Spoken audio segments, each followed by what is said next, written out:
Dan RadioStyle. Hope everybody out there is having themselves a great day. You've got desires that aren't being fulfilled necessarily. Maybe they're kind of working, maybe they sort of aren't, but it's been a little bit frustrating maybe at times for you. I think this is a great chapter that Neville Goddard writes. It's the book is Out of This World. It's chapter 1, and this is the third video I've done on it. It's so intense. There's little sections that just are beautiful the way they come together. And this particular one, there's really two key points that jump out to me and how you can actually alter your future, how you can actually change. And he talks about from this moment of the instance, from the moment of the change, you actually create a new reality from that point forward. And he talks about how that unfolds. And there's two major components that come into play. One, are you looking at the world through your real senses, and that's what you're seeing, and using that information and data to decide whether or not your manifestation is working, whether or not your manifestation is happening, whether or not, is there some marker out in your life, maybe a third party, maybe that someone has the job that you particularly want right now, maybe you just saw someone walk into the house, your dream home, maybe you just saw somebody that just took your parking place and you're like, oh, what am I going to do now? Maybe something is happening in your outer world that's causing you to question what's going on in your manifestation. And a lot of the times when we do that, when we go down that path, we start to entertain negative thoughts. We start entertaining negative feelings. We start entertaining things that aren't necessarily true. Sometimes we just start making stuff up in our minds. But either way, when we're focusing on the outer world of how something is not correct, and we let that cause some sort of feeling, we're causing a major damage to our manifestation. The way you do it is to use your spiritual mind, as he says. The carnal mind's the one that's like, hey, this isn't really here. The spiritual mind's like, no, imagine it with me. Let me show you how to create in life. Let me show you the secret. I want you to imagine with me. I want you to pretend and make believe like a child. And I want you to spend time in this thought and this feeling of this thing that you desire. Be with it. Be with it in a wonderful embrace. Be with it as long and as possibly as real as you could possibly make it. And when you do that, now you're on track. No question about it. When you hold that thought, anytime the real world pops up, no, go back to this thought. Go back to the spiritual mind and focus on where you're going. Obviously, you don't have what you want right now. Otherwise, you wouldn't be watching a manifestation video, right? So, of course, you're heading out in the direction you want to go. So the spiritual focus is the key part. The other key part is change can only happen from within inside ourselves. It's the only way the outer world can change is the internal world. And I don't just mean thoughts and words that you say inside your mind. I mean the way you generally feel about who you are, what you deserve, what life should be presenting to you, and what you're planning on becoming. Holding that vision or consciousness is how you get to the newer level. You've got to enhance how you feel about yourself. You have to change what's going on inside yourself. You can't have places inside yourself where you're angry at people all the time, where you're pointing at others going, you need to change, and you need to change, and you need to change. Well, no. You're seeing a bunch of stuff you don't like because you need to change. The adage is you point, and three fingers are pointing back at you. You. And that's like, yeah, but me 3 times more. It is a problem when you point at people and say, you're the one with the problem. You're the one that has to change. You're the one that needs to do something different. When we do that, we push it outside of ourselves, and we truly aren't understanding how creation happens. It happens from who you are right now, the beliefs you hold, the understanding you have, the way you feel about money, the choices that you make regarding other people, kindness, love, all these things, whatever it is you're trying to manifest, where you're at with that and how you exemplify that to the world is a big part of becoming and having that which you desire. We're going to let Goddard cover it from here on out, and I'll stop wasting time for everybody. So we go into chapter 1, and this is actually the very beginning of the chapter, which is cool. Many persons, myself included, have observed events before they occurred. That is, before they occurred in this world of 3 dimensions. Since man can observe an event before it occurs in the 3 dimensions of space, life on Earth must proceed according to plan, and this plan must exist elsewhere in another dimension and be slowly moving through our space.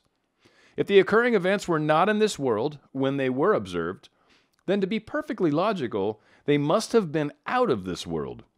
And whatever is there to be seen before it occurs here must be predetermined from the point of view of man awake in a 3-dimensional world. Thus, the question arises, are we able to alter our future? My object in writing these pages is to indicate possibilities inherent in man, to show that man can alter his future, but, thus altered, it forms again a deterministic sequence starting from the point of interference, a future that will be consistent with the alteration. The most remarkable feature of man's future is its flexibility. It is determined by his attitudes rather than his acts. The cornerstone on which all things are based is man's concept of himself.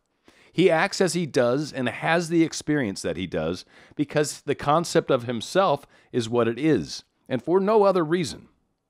Had he a different concept of self, he would act differently. A change of concept of self automatically alters his future, and a change in any term of his future series of experiences reciprocally alters his concept of self. Man's assumptions, which he regards as insignificant, produce effects that are considerable. Therefore, man should revise his estimate of an assumption and recognize its creative power. All changes take place in consciousness.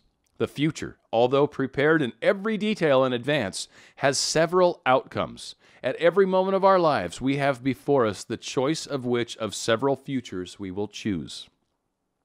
There are 2 actual outlooks on the world possessed by everyone, a natural focus and a spiritual focus. The ancient teachers called the one the carnal mind, the other the mind of Christ. We may differentiate them as ordinary waking consciousness governed by our senses and a controlled imagination governed by our desire. We recognize these 2 distinct centers of thought in the statement, "The natural man receiveth not the things of the Spirit of God, for they are foolishness unto him. Neither can he know them, for they are spiritually discerned." The natural view confines reality to the moment called now. To the natural view, the past and future are purely imaginary. The spiritual view, on the other hand, sees the contents of time. It sees events as distinct and separate as objects in space. The past and future are a present whole to the spiritual view. What is mental and subjective to the natural man is concrete and objective to the spiritual man. The habit of seeing only that which our senses permit renders us totally blind to what we otherwise could see. To cultivate the faculty of seeing the invisible, we should often deliberately disentangle our minds from the evidence of the senses and focus our attention on an invisible state, mentally feeling it and sensing it until it has all the distinctness of reality. The desires which impel us to action are those that hold our attention. A desire is but an awareness of something we lack or need to make our life more enjoyable. Desires always have some personal gain in view. The greater the anticipated gain, the more intense is the desire. There is no absolutely unselfish desire. Where there is nothing to gain, there is no desire, and consequently, no action. The spiritual man speaks to the natural man through the language of desire. The key to progress in life and to the fulfillment of dreams lies in ready obedience to its voice. Unhesitating obedience to its voice is an immediate assumption of the wish fulfilled. To desire a state is to have it. As Pascal has said, "You would not have sought me had you already had found me." Man, by assuming the feelings of his wish fulfilled and then living and acting on this conviction, alters the future in harmony with his assumption.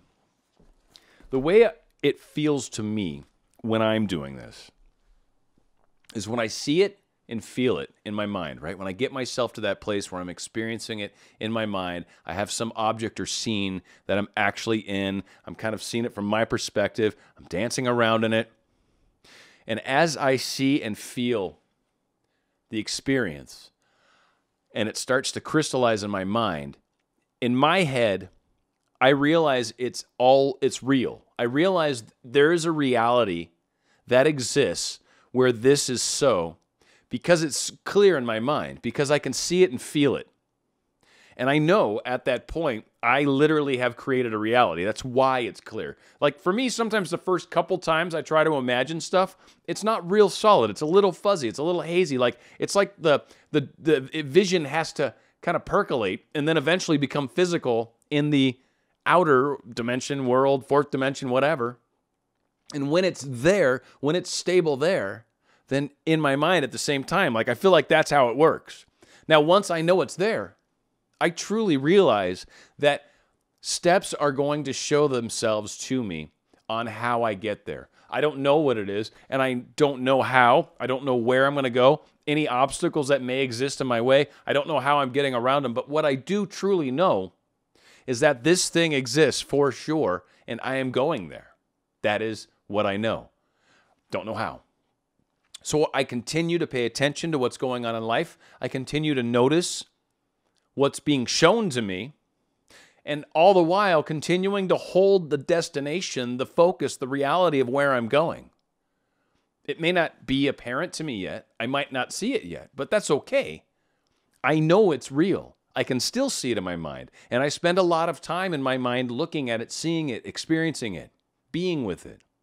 And as I keep taking steps forward, I keep getting that much closer to where the space and time exists, where this thing is finally solidified in my life and I get to experience it with my senses. A lot of us get so hung up on what we, quote, see around us. We get so hung up on that carnal mind part of ourselves. We get so hung up on the fact that I don't see it right now, or I see an obstacle. What he's talking about here is let go of that. It doesn't matter. If you can see clearly, if you can see it and then feel it and live in the wish fulfilled, have something that's so real that you can actually feel it and know that you're going there and know that it's real for sure and keep stepping towards it, whatever it is. I don't know what tomorrow's going to hold. Something might pop up that might lead you one step closer to your person. Maybe you'll decide to send someone an email instead of something else, and you'll share a story that was really interesting to you, and it's your SP, and you're like, I think they like this kind of stuff. I don't know, it's kind of weird, but I'm going to normally I would text them. I'm going to send an email, see what happens. And, or maybe you decide that you bump into somebody and you're like, hey, there's a movie playing. You want to go check it out? Or, hey, do you want to go get some coffee?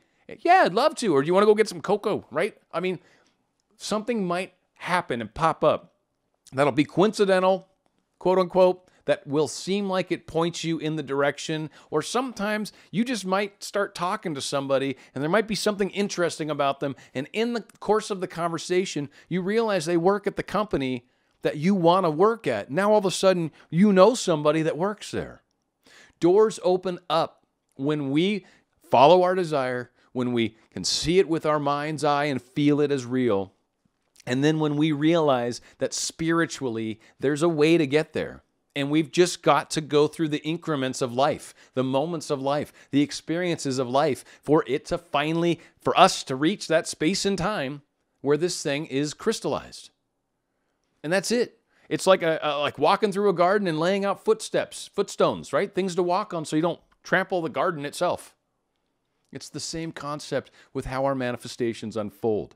And so many of us take a step and then look around and go, I'm not there yet. I don't think I should take any more steps. But the reality is, the steps are where your journey is. The steps are where the destination will be found. The steps are highlighting the path to your dream. Believe you can get there, see it with your eyes, and just keep walking towards it, regardless of not seeing it. When you do that, you will find your dream. It's Dan RadioStyle.